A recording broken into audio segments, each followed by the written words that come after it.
শুভ সকাল বন্ধুরা, কেমন আছো তোমরা সবাই? আশা করি তোমরা সবাই খুব ভালো আছো, সুস্থ আছো। এখন সময় 5:30। উঠেছি তো অনেকক্ষণ, উঠে এখন ছাদে এসেছি ভিডিওটা আপলোড দেওয়ার জন্য। আর আজকে না, আকাশটা এমন হয়ে আছে, চারিদিকটা ঝোড়ো হাওয়া হচ্ছে আর পুরো আকাশ মেঘলা। কালকে তো এমন অবস্থা করেছিল যেন বৃষ্টি হবে, ঝড় হবে, সেই রকম গরম রেখেছিল। আর গরম রাখলে একটু ঝড় বৃষ্টির সম্ভাবনা থাকে, তো কালকে কিছু হয়নি। আজকে সকাল থেকে দেখছি ঝড় হচ্ছে আর পুরো মেঘলা করে আছে আকাশটা। তো চলো, বৃষ্টি আসার আগেই আমি ভিডিওটা আপলোড দিয়ে নিই। কী হবে জানি না, তো আমরা বাঙালি সবসময় একটা ভয়ে ভয়ে থাকি। আমাদের এখানে সকালের পাখিগুলো দেখো, চারিদিকে পুরো ভর্তি হয়ে রয়েছে পাখি, দেখতেও ভীষণ ভালো লাগে, তাই না? দেখো, এক বালতি জামা কাপড় কেচে নিয়ে চলে এসেছি। এখন সময় 6:10। তো মা নিচে ময়দা মাখছে, চা হবে, রুটি আলু ভাজা। তো থালা বাসন আর জামা কাপড় মেজে ধুয়ে কাচাকুচি করে চলে এসেছি। আর কালকে সকালবেলা যেগুলো কেচে দিয়েছিলাম শুকিয়ে গেছে, আর এইগুলো সব দুপুরবেলা কেচেছিলাম, কিচ্ছু শোকায়নি, হালকা হালকা ভিজা আছে। তো আজকে আকাশটা যেমন করছে, রোদ হবে বলে হবে বেলার দিকে। আর সকালবেলা আমার ফোনটা যেরকম হয়ে গেছিল, আমি তো ভয়ে পুরো ভাবলাম যে এইবার হয়তো আর ভিডিওই করতে পারবো না। শুধু ভগবানকে ডাকছিলাম, কারণ আমার ওই যে ব্যাক ক্যামেরার পুরো ঘোলা হয়ে গেছে, পুরো একটা যেন জল ঢুকলে যেরকম স্তর পড়ে থাকে, ঘেমে পুরো ঘোলা হয়ে গেছে। একটুখানি ভিডিও করেছিলাম, তারপর বলি এরকম ঘোলা হচ্ছে কেন, এরকম তো হয় না। তো ওই ভিডিওটা আমি তোমাদেরকে একবার অ্যাটাচ করে দেবো, অ্যাড করে দেবো এই ভিডিওতে, দেখবে পুরো একদম কিচ্ছু দেখা যাচ্ছে না। তারপর দেখলাম একা একাই ঠিক হলো, তারপরে দেখলাম 1 সেকেন্ডের মধ্যে আবার হয়ে গেল। তো এখন দেখছি ওরকম হচ্ছে না, তো ওরকম বারবার হচ্ছে, কি করব আমি জানি না। তো এই ফোনটাই আমার একমাত্র ভরসা। এই ফোনটায় যদি কিছু হয়ে যায়, আমার পুরো স্বপ্ন এখানেই শেষ, কিছু করার নেই। সবাই সাথ দেয় না, অনেকেই ভিডিওর জন্য অনেক কথা শোনায়, কিন্তু যদি ফোনটাও আমার সাথ ছেড়ে দেয় তাহলে আর কিছু করার নেই। তো সকালবেলা এই নিয়ে টেনশান হচ্ছে, দেখি কী হয়। চলো, জামা কাপড় কটা মেলে দিই, আর ওই জামা কাপড় কটাও মেলে দিই। এই অল্প কটা জামা কাপড় এখন মেলে দিলাম, তো পরে যদি রোদ হয় তখন ওইগুলো মেলে দেবো, নয়তো এখন সব উড়ে উড়ে পড়ে যাবে। আর বেশ হাওয়া হচ্ছে, আর আকাশটা মেঘ করে আসছে, আর সেই রকম প্রচণ্ড গরম হচ্ছে। হাওয়া হলে কি হবে। চলো এখন নিচে যাই, নিচে গিয়ে টিফিনটা করে নিই, টিফিন বানিয়ে নিই। প্রত্যেক দিন আমিই যাই দাদুর সাথে কলে, তো আজকে আর আমি যেতে পারলাম না, কারণ সকাল থেকে আমার কোমরটা খুব যন্ত্রণা করছে, আর ওই বড় বড় ড্রামগুলো তুলতে গেলে খুব কষ্ট হতো। তাই আজকে দাদুর সাথে দিদা গেছে, চলো ড্রামগুলো এবারে নামিয়ে নিই, যতই কষ্ট হোক নামাতে তো হবেই, ওনাদের বয়স হয়েছে, কত করবে। তো দিদা বাগান থেকে মোচা আর শাক তুলে এনেছিল। এখন আমার ছেলে ওর বড়বাবুর সাথে যাচ্ছে বাগানে। যা, চলে হাওয়া হচ্ছে, ঘুরে আয় বাগান থেকে, যাও ঘুরে আসো বাগান থেকে। ওরা এক্ষুনি ফের খেয়ে নেয়, এই আবার দিবি কোন, আবার খুলছে রাস্তা।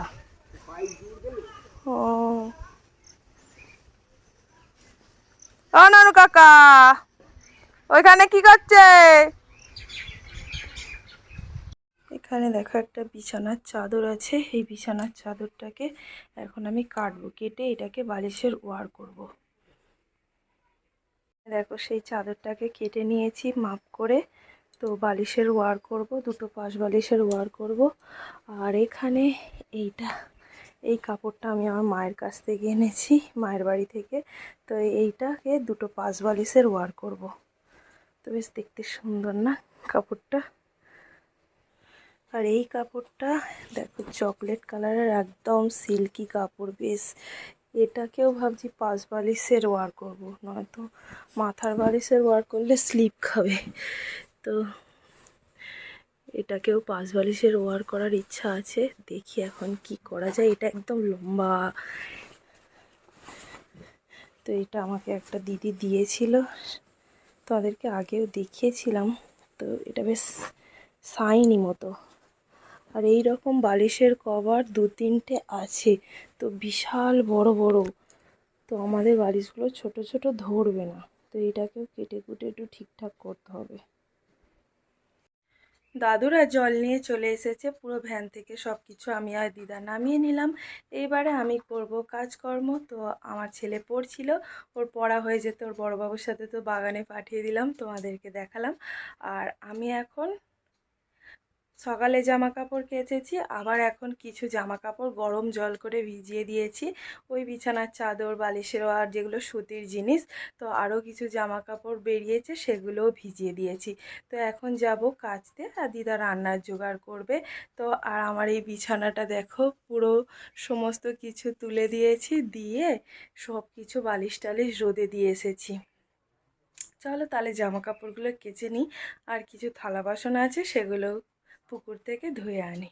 তো এই যে দেখো, খাটেতে শুধু ওইখানে 2টো বালিশ রেখেছি, এছাড়া সব কিছু আমি রোদে দিয়ে এসেছি। বালিশের ওয়ার টোয়ার সব কিছু গরম জলে কেচে এই ভিজিয়ে দিয়ে এসেছি। আর এই ছেলে পড়ছিল, এগুলো সব গোছাবো।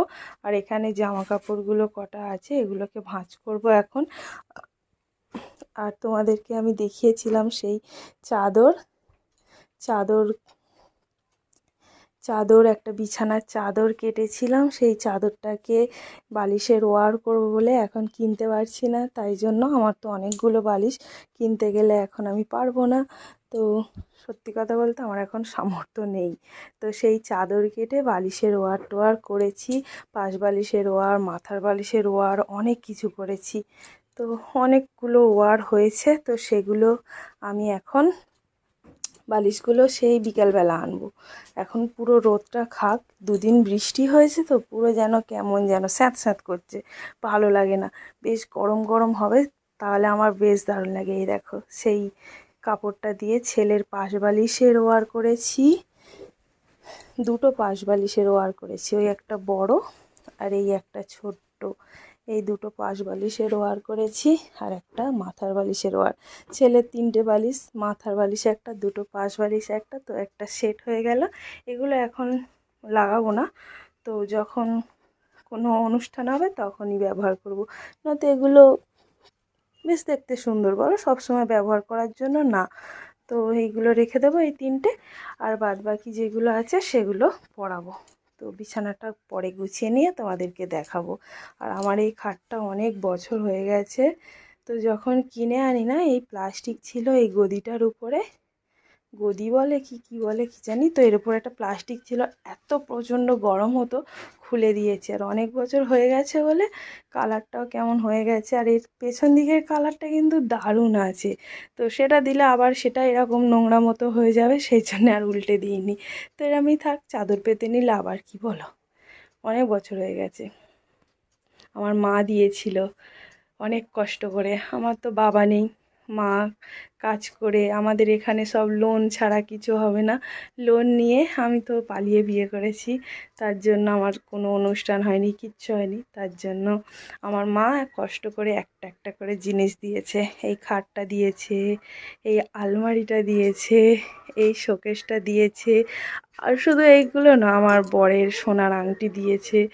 আর শুধু এগুলো না, প্রচুর জিনিস দিয়েছে, বেশিরভাগটাই আমার মায়ের দেয়া। আমার ঘরে যা জিনিস দেখতে পাবে বেশিরভাগটাই আমার মায়ের দেয়া। এই র্যাকটা আমি আমার মায়ের কাছ থেকে এনেছি, জামা কাপড় রাখার খুব অসুবিধা হতো। একটা ছোট আলনা ছিল, তো সেই আলনাতে জামা কাপড় ধরতো না, তার জন্য এই র্যাকটা এনেছি। এই র্যাকটায় 4টে থাক আছে, তো প্রচুর জামা কাপড় ধরে। আর আমার শোকেসের মধ্যে যা সাজানো গোছানো জিনিস দেখছো সব আমার মায়ের দেয়া। তো এই বিছানার চাদরটাও আমি মায়ের কাছ থেকে এনেছিলাম, কদিন বিছানায় পেতেছিলাম, তারপরে 1-2 জায়গায় ছিঁড়ে গেছিলো। তারপর ভাবলাম যে না, আর পাতা যাবে না, তো বালিশের ওয়ার করে নিই, কদিন চলবে। তো আমার মা আরও বিছানার চাদর দিয়েছে, একটাও নতুন আছে, সেটা কোনো ওকেশনে পাতি, সবসময় পাতলে তো আর হবে না, দেখে বুঝে চলতে হবে। এই কাপড়টা আমার মার কাছ থেকে এনেছি, মায়ের কাছ থেকে আমি প্রচুর জিনিস আনি। তো জামা কাপড়গুলো ভাঁজ করব বলে ভাবলাম যে আমার ছেলে এখন বাড়ি নেই, ওর বড়বাবুর সাথে গেছে বাগানে। তো ওইখানে দেখো বালতি এনেছি আর ঘর মোছা এনেছি। তো ভাবলাম আগে ঘর দেওয়াটা মুছে নিই, নয়তো আবার ওরা এসে গেলে এই ভিতরে বসে থাকবে, হাঁটবে, আবার পায়ের ছাপ পড়ে যাবে। তো পায়ের ছাপ পড়লে ভালো লাগে না। তো চলো ঘর দেওয়াটা মুছে নিই। তো এখন একটু হাওয়া হাওয়া হচ্ছে, শুকিয়ে যাবে। বাবা কি আলো দেখো। বালতি আর এই লাঠি এনেছি, আর এর ছাল চামড়া পুরো উঠে গেছে দেখো। আমার মতো এরও করুণ অবস্থা হয়ে গেছে। আমার বাবা খরগোশের জন্য ঘাস এনেছে।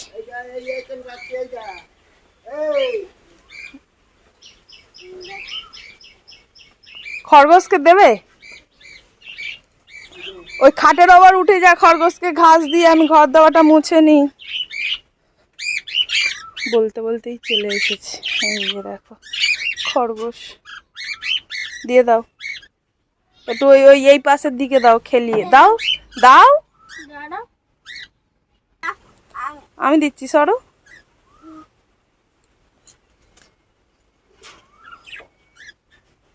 দাও, বন্ধ করে দাও। গিয়ে ওই বড়বাবুর বিছনায় উঠে যাও, আমি ঘর দেওয়াটা মুছে নিই, ঠিক আছে? যাও। এই ঘরের সব কটা পাখি বার হয়েছে। একটা, এই তিনটে বাচ্চা, একটা বাচ্চা আর ওই দুটো বড়। তো সব কটা পাখি বার হয়েছে। আবার ঢুকলে কেন? ওরা দেখলে আর খাবে না। একটু দেখো এইদিকে কি অবস্থা হয়ে আছে। এদিকটায় ঝাঁট দেব, তারপরে আমাদের উঠানগুলো এখন ঝাঁট দেব। অনেক কাজ। এই বালিশগুলো রোদে দিয়ে রেখেছি, তুলবো। ছাদে যে জামা কাপড়গুলো মেলে দিয়েছিলাম দেখো, সারা ছাদ পুরো ভর্তি হয়ে গেছে ছড়িয়ে। তো এগুলো এখন তুলবো। ওই জামা কাপড় কটা কেচে আনলাম, অনেকগুলো আছে ওই গামলায়। ওই গামলার জামা কাপড়গুলো এখন মেলবো। আর এখন আমি ওই উঠানটা ঝাঁট দিয়ে স্নান করব। তা ভাবছি স্নান করার আগে আমাদের ওই পুকুরে প্রচুর কলমি শাকের ডগ হয়েছে, ছোট ছোট অনেক। তো ভাবছি একটু তুলে আনবো, এনে ভাজা করব। দেখি যাই কি। তো চলো কাজগুলো করে নিই তাড়াতাড়ি, অনেক কাজ। খাবার মেঘ করে আসছে, কি হবে কে জানে। হাওয়াও আছে প্রচুর। তো মেঘ করে আসলে এই তোগুলো তো আবার তুলে নিয়ে যেতে হবে। তো মেঘ করে আসলে তাড়াতাড়ি এই বালিশ টালিশগুলো তুলে নিয়ে যেতে হবে।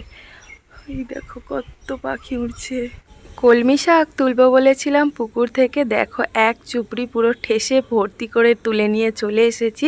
আমাদের পুকুরের চারিপাশে কলমি শাকের এরকম কচি কচি ডগ হয়ে ভর্তি। আর এগুলো একদম কচি কচি ডগ, দেখলেই মনে হবে তুলি, অনেক তুলি। আমার এই কলমি শাক তোলা যদি তোমাদেরকে দেখাতে পারতাম, তোমরা এত হাসাহাসি করতে। তো পুকুরে আমাদের নতুন জল হয়েছে, আর এত স্লিপ, ওই স্লিপের মধ্যে দিয়ে দিয়ে আমি গিয়েছি, আমার পেছন পেছন আমার ছেলেও গিয়েছিল। আর এতটা ভয় লাগছিল যে কি বলবো। আমার সত্যি কথা বলতে সাপের আমার ভীষণ ভয় পাই। খালি মনে হচ্ছিল এই মনে হয় সামনে আসলো।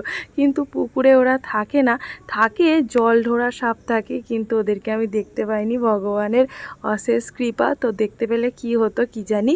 তো পুকুরের চারিধারে ঘুরে ঘুরে সেই এক কোমর জলে নেবে তুলেছি, পুরো ভিজা গেছিলাম।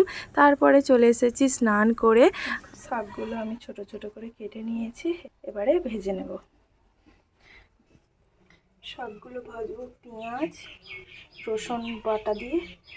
রসুনটা থেঁতো করে নেব, পেঁয়াজ কুচি আর শুকনো লঙ্কা দিয়ে। এখানে দেখো শাকটা ভাজার জন্য আমি সব কিছু রেডি করে নিয়েছি। পেঁয়াজ, শুকনো লঙ্কা আর রসুনটা থেঁতো করে নিয়েছি। এখানে আমার শাক ভাজা হয়ে গেছে, দেখো এক চুপড়ি তুলে এনেছিলাম আর কয়টুকু হয়ে গেছে। আর বললে হয়তো বিশ্বাস করবে না, এই কলমি শাক ভাজাটা এত সুন্দর খেতে হয়েছিল কি বলবো। আর আমার ছেলের জন্য এখানে একটা ডিম ভেজে নিলাম। আমার ছেলে তো মাছ খায় না। আর বাকি রান্নাগুলো চলো একবার দেখাই।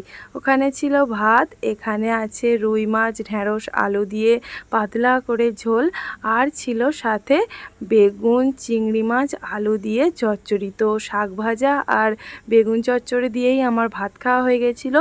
মাছের ঝোলে আমি এক ফোঁটাও হাত দিইনি। এখন বিকালবেলা আমার ছেলে যাচ্ছে ওর দাদুর সাথে খেলতে। জামা পরবি একটা।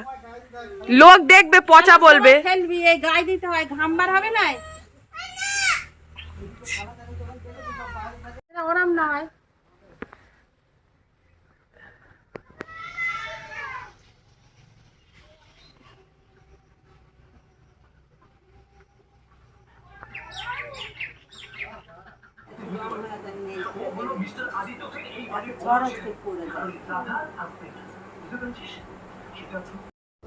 এইগুলো আমাদের বাগানের আম। এখন প্রত্যেক দিন রাত্রেবেলা করে ভাতের সাথে আম থাকবেই। তো চলো আজকের মতো ভিডিওটি এখানেই শেষ করছি। সবাই ভালো থেকো।